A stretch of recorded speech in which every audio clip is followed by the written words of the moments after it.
So when I came here, you know, as you know, we have a large Indian community here. Yeah.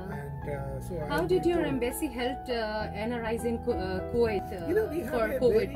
very vibrant, very active Indian community here. Okay. In fact, if you look at it, you know, you talk to any Kuwaiti, they would say that we love Indians. Exactly. You know, there is a lot of affinity with I Indians. think some affiliation is with the Bollywood as well. Oh yes, absolutely. You know, there are a lot of factors. The first factor, as I said, is, you know, several generations ago we started engaging each other. Okay. You know, the forefathers of many of the people from here went to India.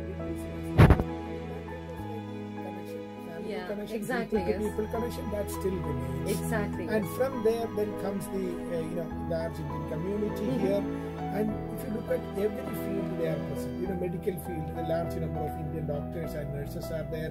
Business, there are a lot of Indians. Yeah, exactly. If you look at the CFOs, the, you know, the financial officers of many of the companies, if you look exactly, at yes. these are the Indian, because we are people, they don't feel difficulty in online system and all that. How do you guide them for that? See, what I have done is that I have done an outsourcing of our services. Okay. We have, in addition to our embassy, Okay. we have 3 other areas where, you know, in the city, Okay. where there is outsourcing service. That's where, nice. where people go there, either they can, you know, those who can do the online thing, they can file the services. So they all are online. under the Embassy of India? Sorry? They all are working under the Embassy of It's India? all working under the Embassy That's of India. nice. Yes, That's yes. nice. In fact, if you look at it, I have all of them on my mobile phone on CCTV. Okay, And see that's what nice. they are doing. Yes, wow, yes, yes. that's nice. So, Excellency, would you like to give any message to the NRIs of Kuwait or the listeners who are watching us?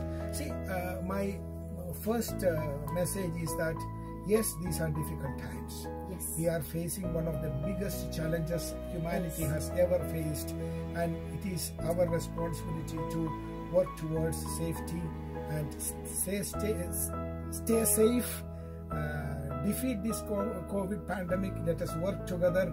The embassy is always available for you.